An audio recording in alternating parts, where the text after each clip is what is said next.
An 8-year-old boy comes to the clinic with a chronic cough. His father also mentions that he's noticed his son bringing up yellow mucus and states that his son has a history of pneumonias, usually involving Pseudomonas. Vital signs are stable, and exam shows clubbing of his fingers. Bronchi are heard on lung exam. Imaging is performed, and it shows diffuse pulmonary infiltrates, cysts, and dilated bronchi. What is the cause of this patient's manifestations? So is it chloride ion transport, bronchiectasis, mucillary clearance impairment, or overactive response to inhaled allergens? I'll let you answer and then I'll explain. All right, so the answer is chloride ion transport.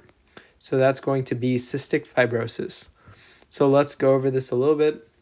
So the question gave a few different hints because usually patients with cystic fibrosis will have these typical complaints and symptoms of chronic cough and also a lot of sputum production, especially different color sputums, and also the fact that it's associated with Pseudomonas. If you remember from Sketchy, the picture mnemonic software, Pseudomonas is associated with cystic fibrosis specifically, and so this is a good tie-in, and so therefore a good question because it can relate that a little bit of microbiology with the pulmonary section. And then the other thing is on exam, it shows the clubbing of his fingers. This is also consistent with cystic fibrosis, same with the lung exam. And then the biggest hint is the imaging, which shows these three findings, which are the pulmonary infiltrates, the cysts, and the dilated bronchi. So specifically, these are actually showing bronchiectasis. So essentially, when you have so much damage to the lungs, they have to keep remodeling, and so you end up with these findings.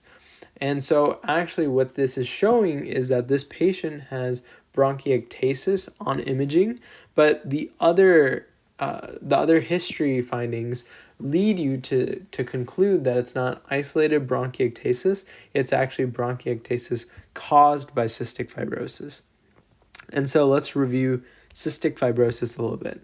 So cystic fibrosis is a chloride ion transport defect. And some of the other facts that you need to know about it is that it's autosomal recessive. They will have this number on, for example, first aid, where you have this defect on F508. I've never actually seen that in a question, but I think it's just something to be familiar with.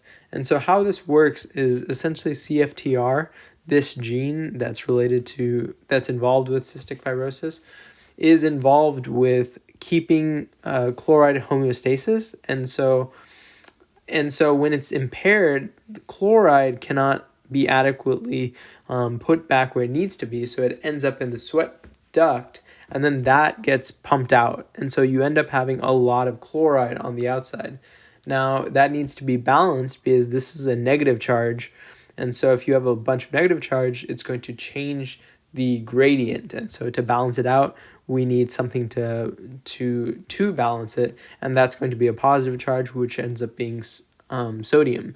So because a lot of sodium and chloride are being lost into the outside of the skin, you end up having a lot of these problems associated with cystic fibrosis. And this is actually the basis of the SALT test, SALT skin test, where they test children for cystic fibrosis because their skin will be saltier than a normal person's.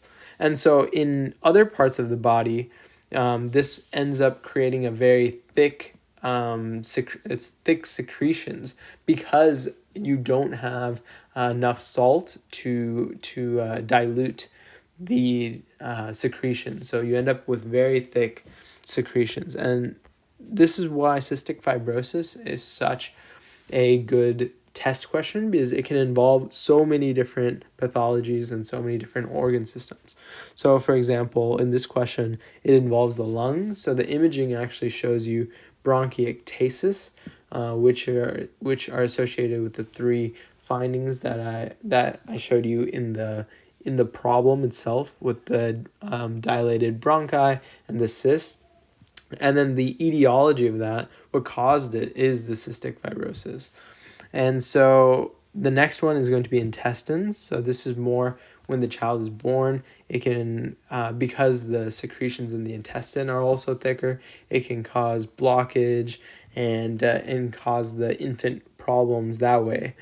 The other thing is the pancreas. So once again, you have thick secretions in the pancreas, which can impair the pancreas's ability to supply the necessary enzymes needed for digestion. And so this can create pancreatic insufficiency, which just means that you don't have enough enzymes, enough pancreatic enzymes that are normally functioning for digestion. And then in the question stem, they can include foul smelling stools, which would be steatorrhea. And so essentially what happens is, since you don't have the enzymes being produced from, or the enzymes might be produced, or they could end up being blocked and causing pancreatic insufficiency.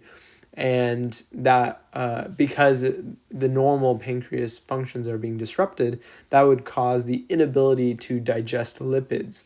And so if you get a lot of lipids in your stools, that's where the steat part comes from. It's a lot of fat in the stools. So it ends up being very foul-smelling stools that usually float because it's composed of lipids mainly. And the other answer choices indicated right here in C, it's going to be mucociliary clearance impairment. So that's going to be referring to Carter-Jenner syndrome. So essentially in this one, they like to pair this one with cystic fibrosis since it shares some overlap, but they try to make it more clear with situs inversus. So on physical exam, you would notice that the heart would be off, like you'd actually hear it louder on the right side instead of the left side. So that's one way they can point you towards Carter-Jenner syndrome. The other thing would be chronic sinusitis, and if it's a patient going in adolescence, then it would be there'd be signs of infertility. Or when the patient wants to have children, they might do a semen study showing that there's infertility and showing that the sperm aren't working properly. And so that would all point towards Carter-Jenner syndrome. But this question was pointing towards bronchiectasis and then cystic fibrosis causing it. And so the other one is going to be asthma. And so for this one, it's going to be answer choice D. So overactive response to inhaled allergens.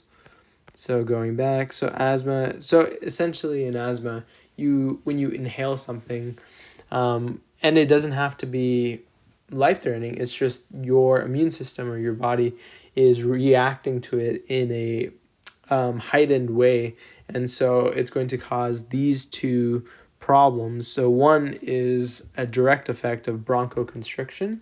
So anytime you decrease the diameter of the bronchi or the tubes in your lungs that bring you air, it's going to be a problem because now you're decreasing the flow of oxygen to your bloodstream. And so that's why it's such an emergency. And the second part is the underlying inflammation that this causes. And that's why these two things coupled together can be very deadly for patients with asthma. And so that can be controlled with medications and a variety of escalating treatments depending on the severity of the asthma. So in summary, to answer this question, you had to figure out that this patient had bronchiectasis first, and that would be pointed out to you with the last line where it shows you the imaging and it shows you those words, the buzzwords of cysts and dilated bronchi, which point you towards bronchiectasis, and then you had to connect it with the findings at the beginning which were the chronic cough, yellow mucus, and especially the Pseudomonas, that all point you towards cystic fibrosis being the etiology of this bronchiectasis. So I hope that helped, and thanks for watching.